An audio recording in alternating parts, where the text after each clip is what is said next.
there's no place for us to have the requirements that we're looking for. And because of that, we decided if there's no place that we can call home now, we kind of build the infrastructure we wished we had before. And that's essentially how we end up building Layer N.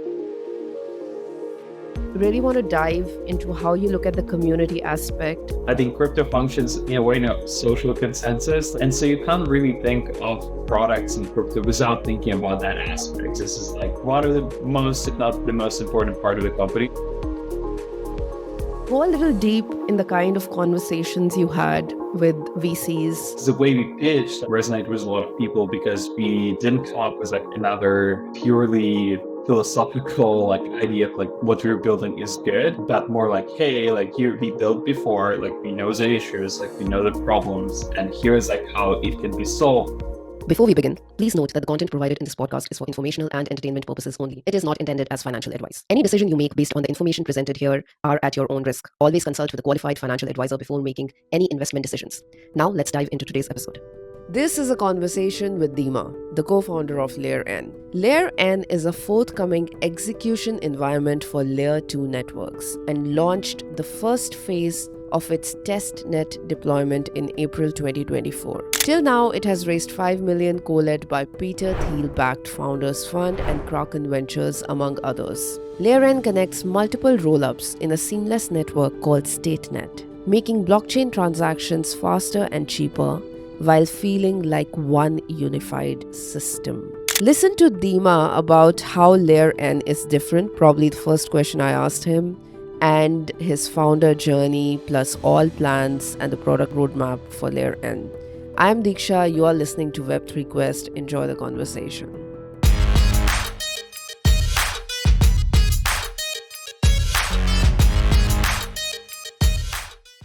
So, there's so much we want to know about Layer N, and I've spent a lot of time going through your Twitter thread about why it's different and how your official channel says that we are going to explain Layer N in 266 words. Great stuff out there already on the internet. But want to start with your story, Dima. How did you get from Morgan Stanley, which your LinkedIn says, to the world of crypto and Web3 and founding a startup in this crazy space? What's your story? Tell us about that. Yeah, essentially back in 2021, I and two of my high school friends essentially thought it's a perfect time to jump to crypto. I mean, I'm sure you remember how crazy 2021 was, that everyone was preaching crypto. And for us, it felt like a perfect opportunity. Hey, we can jump into crypto. Everything seems to be moving so fast, et cetera, et cetera. And so we decided to essentially make an entrance to crypto, and we are okay, where do we build? To us, Ethereum did not make a lot of sense. Paying $100 per transactions did not make sense at all. And there are also a lot of other reasons for us, which were why would we do it? Because it's 10 transactions a second, how we can build a scalable product. So because of that, we decided to build on Solana. We built an exchange on Solana. But then once we launched, we realized that even Solana is not fast enough. Even Solana is not performing enough. Because in world of crypto, 2,000 transactions a second sounds like a lot, but then you compare it to real financial products, I don't know, Nasdaq, Binance, and it's we're talking hundreds of thousands of transactions a second. The same goes for latency. 400 milliseconds sounds like very little, but then in real world finance, it's a lot, 2 magnitudes higher than maximum that it should be. And so because of that, we essentially started to think more about how we can solve all of these problems, how we can build the next generation products. And initially we thought that, oh, we should just go to a different L1, different layer 2. But that felt after a lot of conversations is that there's no place for us to have the requirements that we're looking for. And because of that, we decided okay, if there's no place that we can call home now to build whatever we wanted to build, we kind of build the infrastructure we wished we had before. And that's essentially how we end up building Layer N. You're okay, so there's a list of requirements which we felt we needed to build a killer app that can grow outside of crypto. and none of those chains like have it. Like, so we're gonna build something that like will satisfy all of it. And when you say we, what is the founding team that you're talking about? How did you meet your founders? Yeah. So like I said, like no show since high school. Like essentially, I came to Canada like when I was like 15, and then in 2 years, like we all ended up being essentially in the same place. So you essentially know all of my co-founders like for years and years now, which is like crazy to think about. Like been through everything essentially, from high school to startups, like, and then to all of the crypto cataclysms. And they're like have like all like mostly like research background slash VC background, and we were like really oriented to like into like building something that's like will have like a lot of adoption down the line. And you explained, and I'm sure you're tired of answering this, that you're building an L2 in 2024 and there's another L2, and how you're different. So how do you break down that tweet that you have written, that how are you different? How is layer N different? Yeah, there's like a few things. Like first, like what we wanted to address is like more computational power, and the second one, composability slash latency, right? And how do you solve these problems? Like one, people in crypto started to realize that like you can address like the limits of what can be possible by blockchain by building custom infrastructure, right? Like we see so many apps which leverage unique server architecture, like or like nodes specifically designed for that, like they do a DX, they forecaster, et cetera, et cetera. Like so many examples of people who are like, hey, like Ethereum, Solana, whatever is not enough. We need more. But then what usually happens is that like all of these projects lose out on composability, lose out on having more people like building with them, and that's like felt like a huge downside. So um, essentially, to solve that, like we one provide each individual protocol in layer and like a dedicated server, a dedicated framework to build their own application, essentially build an app chain, right? But then what we also do is that we hey, like having like all of this like complex bridging, proving, whatnot to communicate between all of these chains is like a huge React, a huge DevX like problem, which like slows down everyone. And so because of that, like we decided, hey, what we're gonna do is like we're gonna collocate all those chains. Like so they're gonna like all of the servers like essentially are in the same environment. So what happens then is that you have like an incredibly performant um, like application, but you can still pass messages with all of those like your neighbors, so to speak, like within milliseconds. And essentially what you get is like this like form of like super sequencer who sequence like for hundreds of applications, potentially thousands, at the same time, generating like really high throughput applications which don't suffer from the same problems as traditional app chains do. Okay. And what are your channels, for adoption? And which are the ones that are working like strongest right now to get more people to build on, or more devs to build on layer N? Yeah. I mean, absolutely. I think like what we really didn't want to do as a team is like play another zero-sum game, right? Like, and try to get every single fork, every single developer who's already building another chain like to build the same absolutely thing on our chain. We didn't feel like it's like leads to a lot of growth overall, and that's like not what people like want. And so because of that, like we essentially focused our attention like, hey, how can we actually build something unique with our teams? And like when we approach like all the protocol developers, we're like, hey, I know you've been building this type of application, right?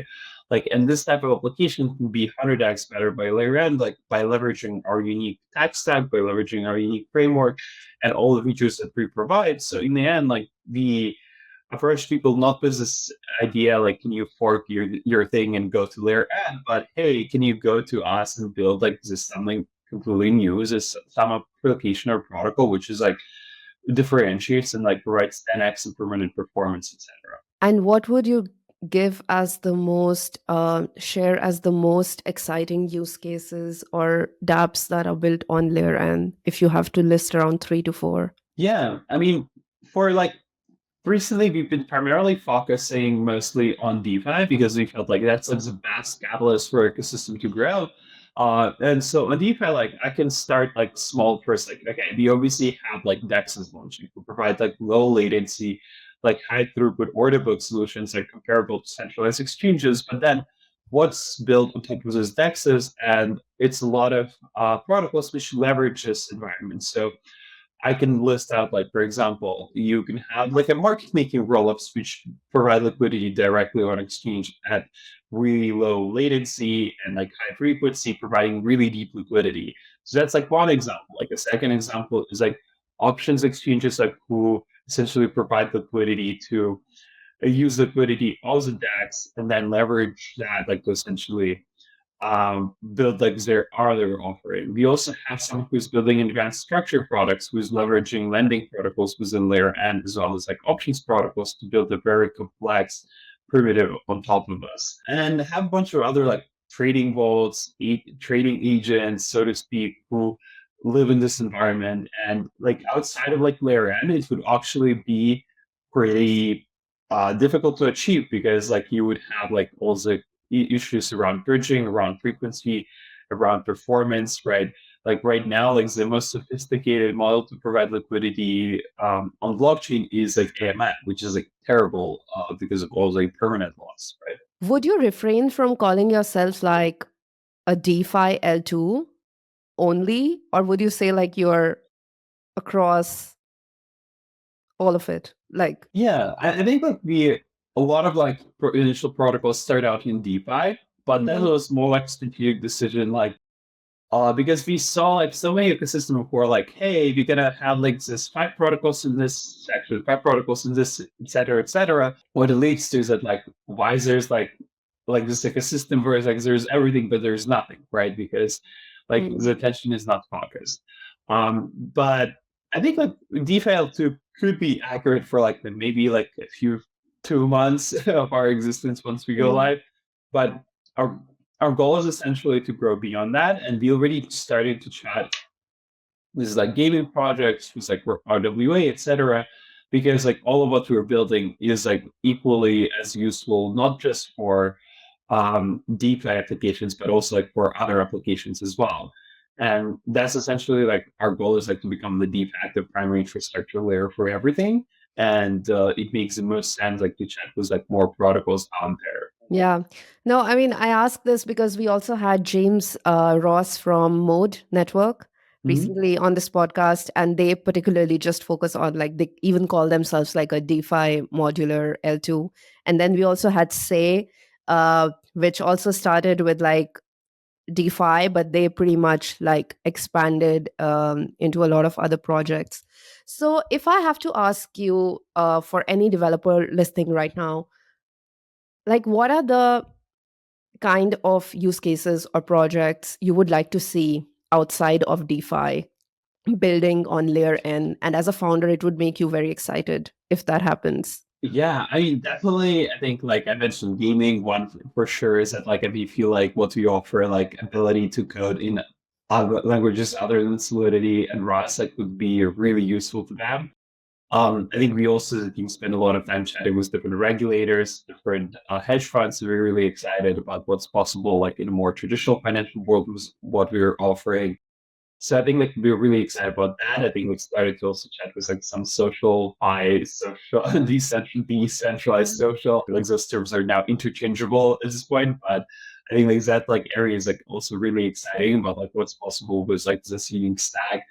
But in the end, like I would honestly say, like I feel like every single sector of crypto is kind of like under DeFi, so to speak. Even like SocialFi, it's still relies on DeFi, GameFi. It's still kind of DeFi with like gaming elements, so to speak. Because I think like we should not like steer away from the point that blockchains do exist like to change the financial sector, and it does feel like a lot of it, like all the roads lead back to it. It's just different forms of it, but we are excited about like all kinds of applications that can come and build on us like in the coming months. Yeah.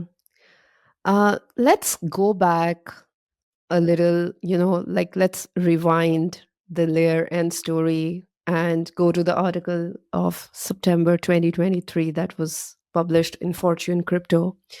And you raised like 5 million at a crazy bad time, generally for the industry, where startups were like actually shutting down. And you came up with an idea of like an L2. So, go a little deep in the kind of conversations you had with investors, VCs. How did you get such good names, during this round, including Founders Fund? And what do you think in your pitch really work apart from, of course, you being the team, which most of, investors are interested in? Yeah, absolutely.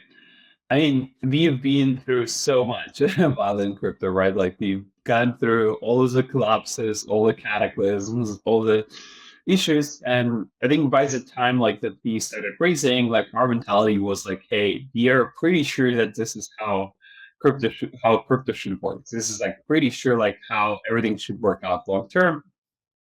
And the question is like, who will build it, right?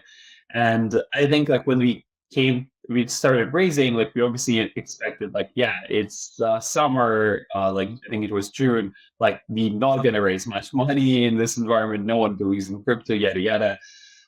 But in the end, like we were surprised like that we got a lot of interest actually, and I think like our like the way we pitched like resonated with a lot of people because we didn't come up with like another purely philosophical like idea of like why like what we're building is good, but more like, hey, like here we built before, like we know the issues, like we know the problems, and here's like how it can be solved. Here's like how we can enable next generation application, and here's like how we can build like the future, so to speak. And so that's like a lot, like I think like what attracted a lot of people to build with us, like and a lot of people to essentially also invest in us.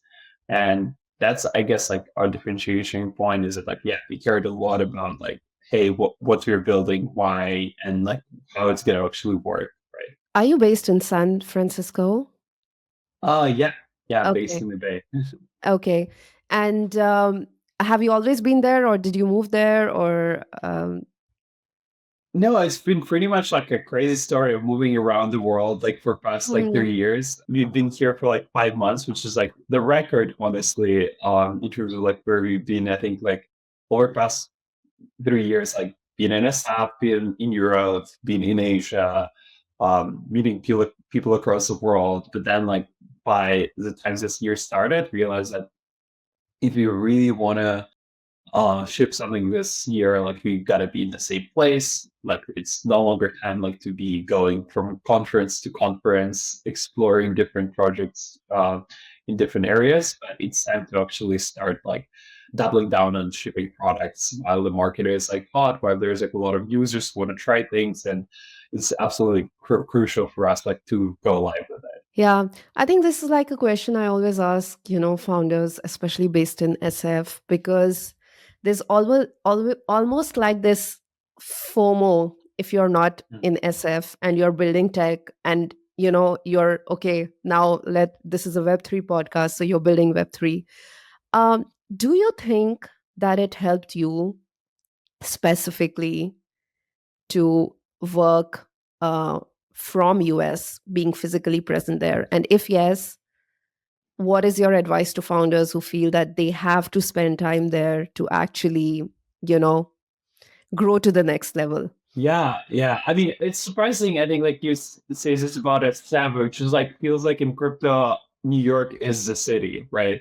New York is a place. It feels like, which is like surprising. Like you talk to AI founders and like they're like SF is a place, Mhm. but in crypto, it's surprising. It feels like New York, and it's like such a big dilemma for founders because you're like, hey, like SF has like so many good engineers, but all of the crypto BD people happening in New York, and it's so like such a like where do you base yourself? Like we're still like thinking about it. But I think like for founders, like I would just like recommend like trying to find like this like threshold of like how many people you want to have like in person, and try to find a location which is like optimal for that.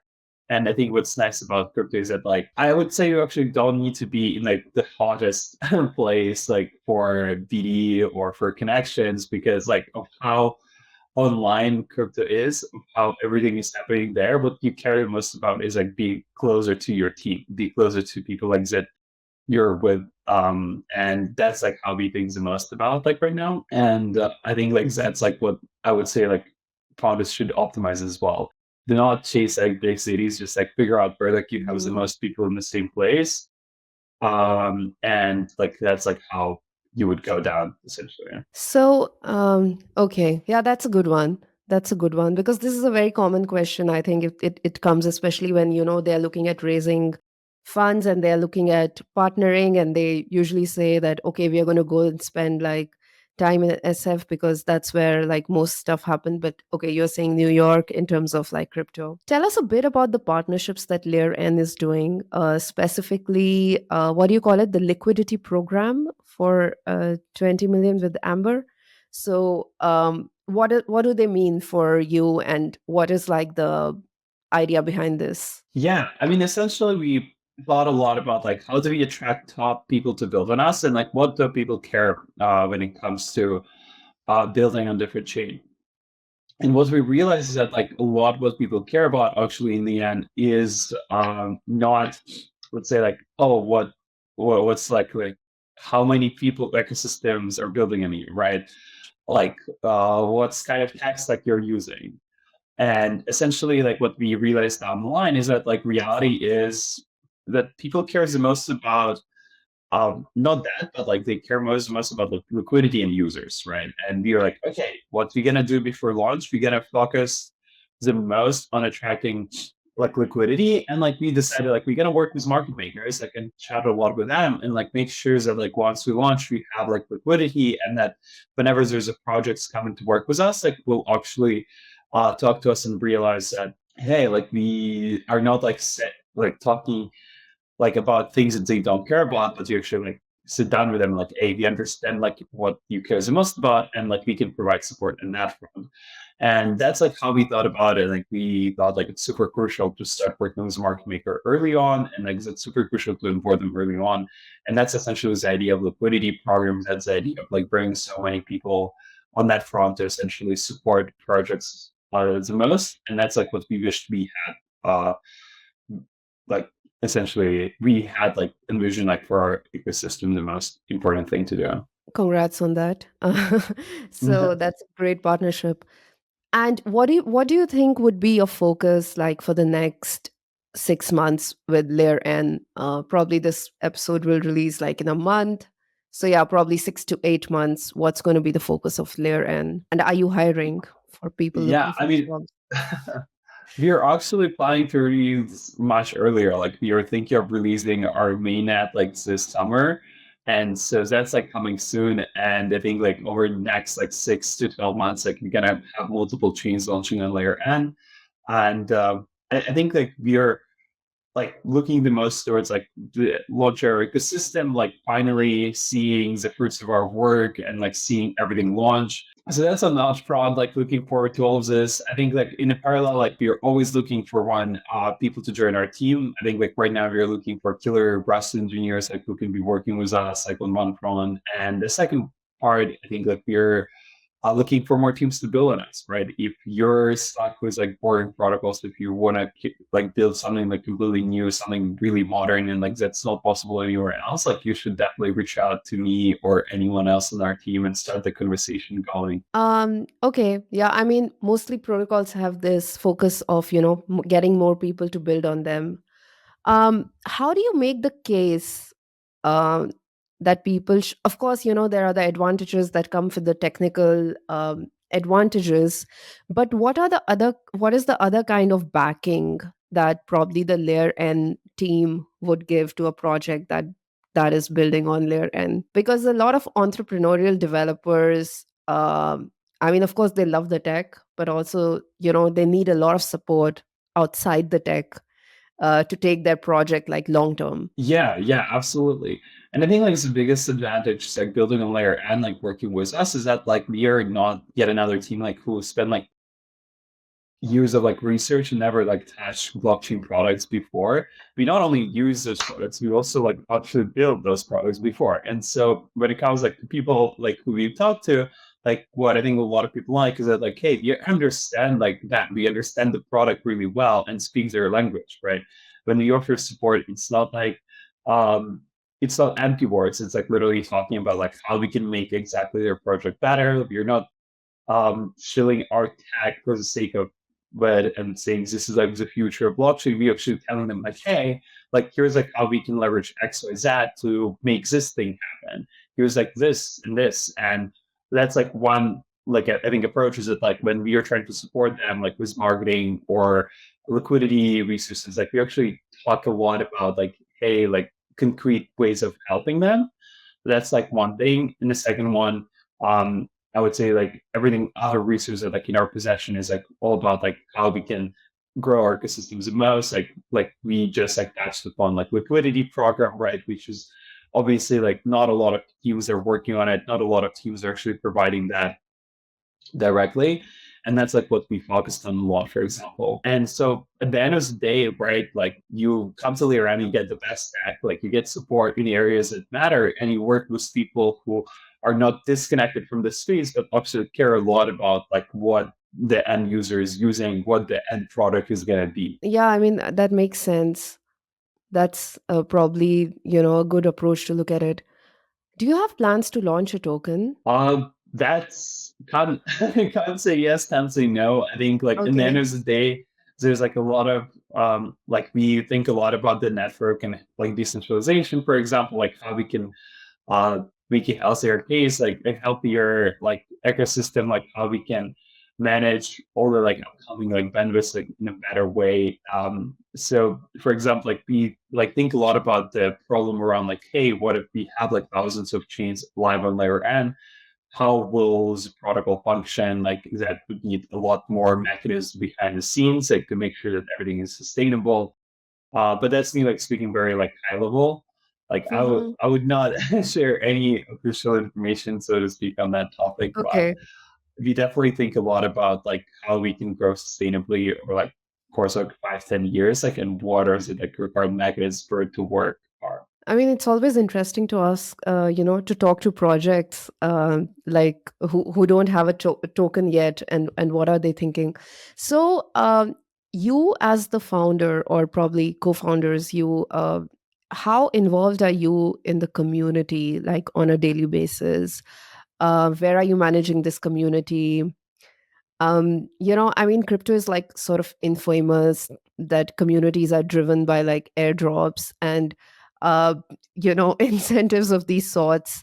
And probably at the stage you are, it's run with like 100% genuine authenticity, where people are actually interested building on layer, and they don't have an airdrop to look at, to get engaged. So really want to dive into how you look at the community aspect, and how involved are you both uh, in interactions with the community? Yeah, yeah.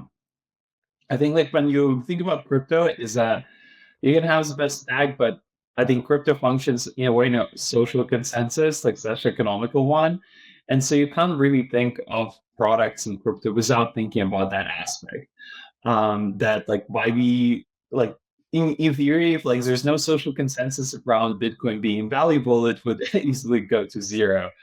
And like with that like notion, I think like we thought a lot about like how we can build something more sustainable, organic, and we spend a lot of time like looking for the best people to join our team to lead community efforts, like looking to ways like of how we can build something healthy and something like that we can have like a lot of people participate in.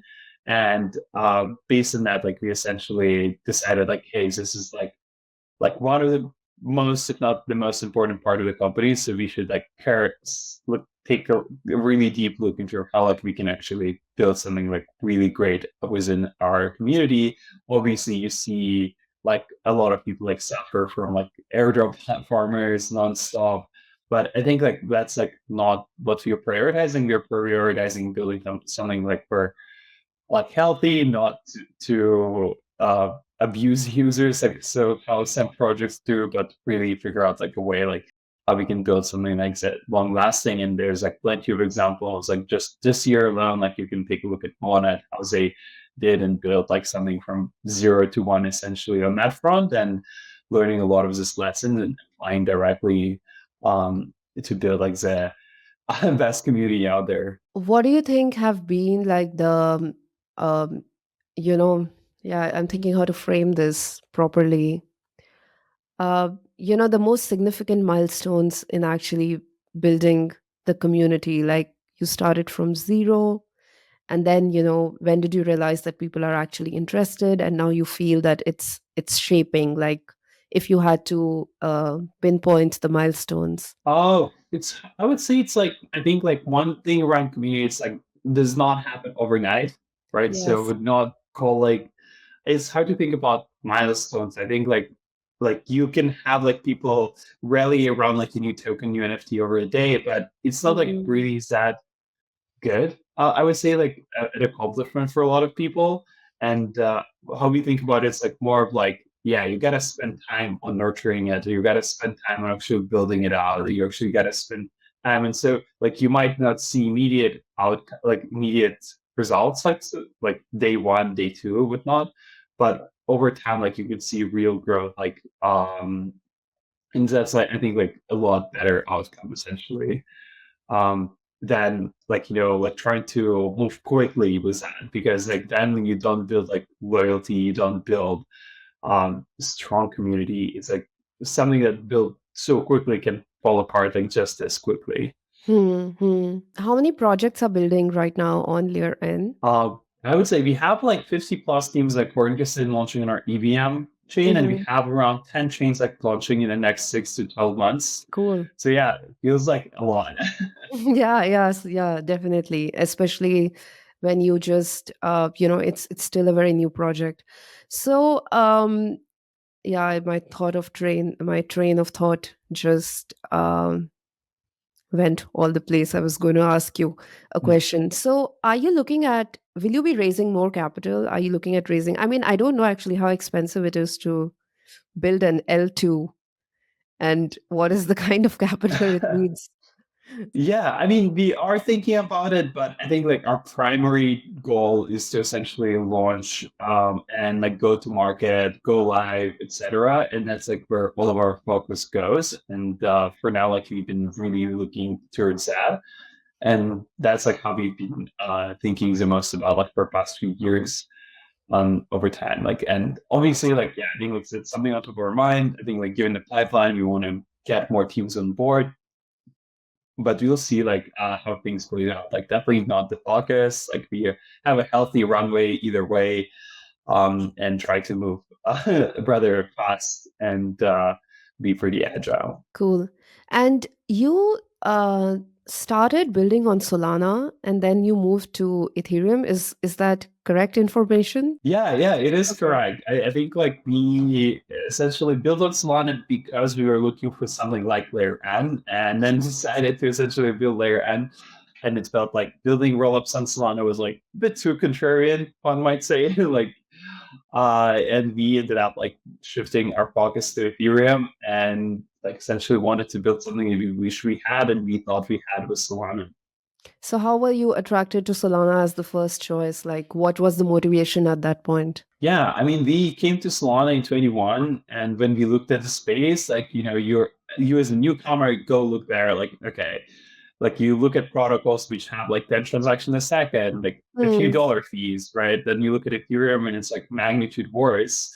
And like without knowledge of crypto space, like you immediately dismiss all of this, right? Like you're like, this is not how it should be working, et cetera, et cetera. And you essentially decide to find like a better solution. And that's like how we ended up like on Solana because like for fundamentals, like the value prop made a lot of sense. And then over time we learned that even that is like very far from enough to make it work. Interesting, because I think in your tweet you also wrote something like, "Yeah, there is a reason I'm not mentioning Ethereum as the first thing, in this thread about Layer N, because we are more Mm. than that." So yeah, that's quite cool.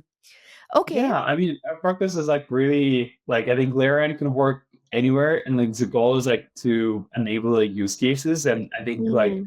what I was like meaning by that tweet is that like it feels like way too many rollups essentially come in and says that like if you're building on Ethereum, that's why you're good, and it doesn't feel like the right approach at all. Yeah, that sounds good. Nice to hear that.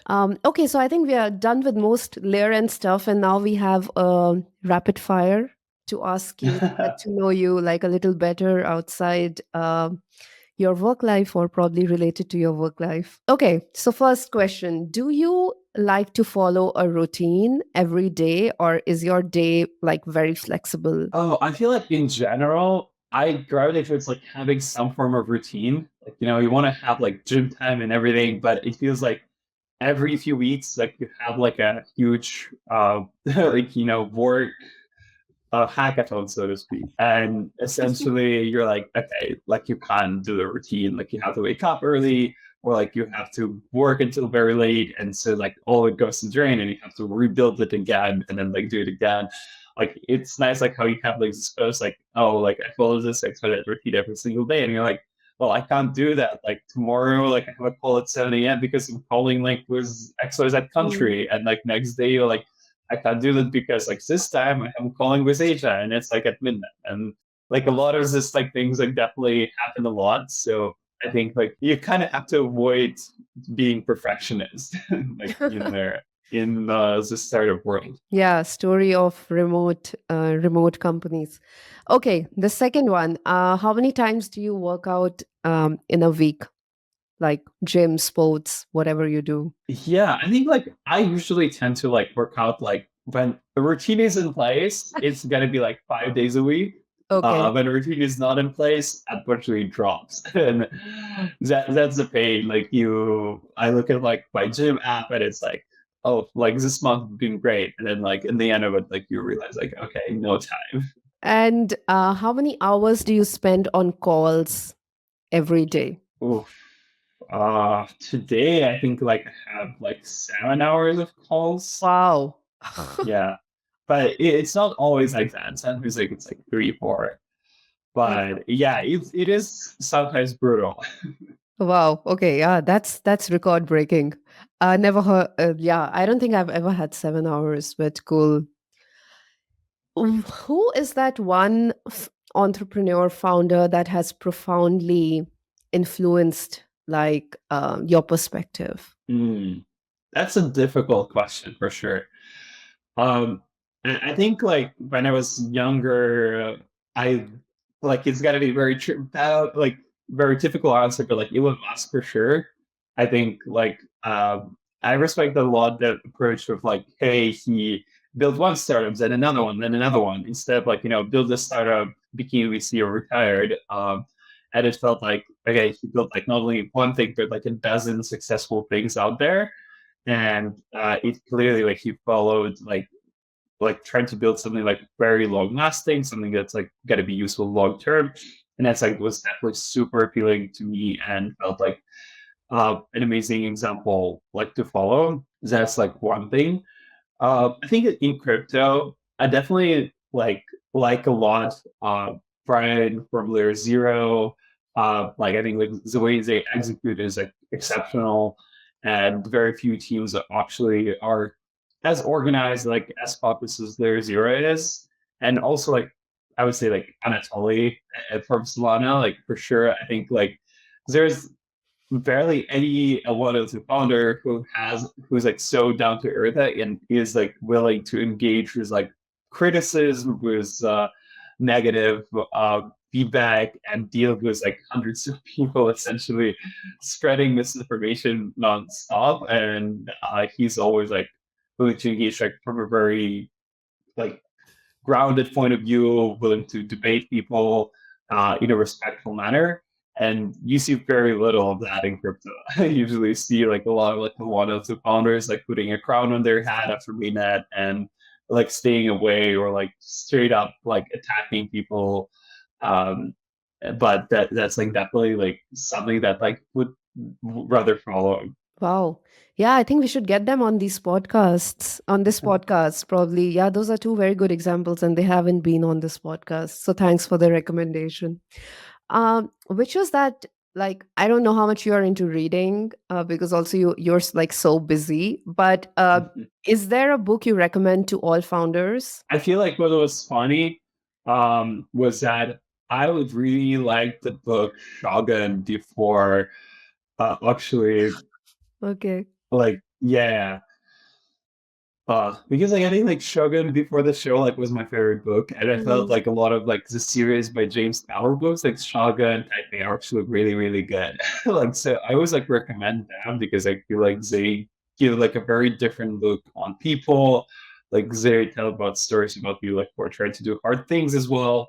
And so it's like really nice to read, and sometimes even better than reading like straight up like nonfiction book of like I don't know how to be an entrepreneur, etc. It gives like a lot deeper look. Hmm.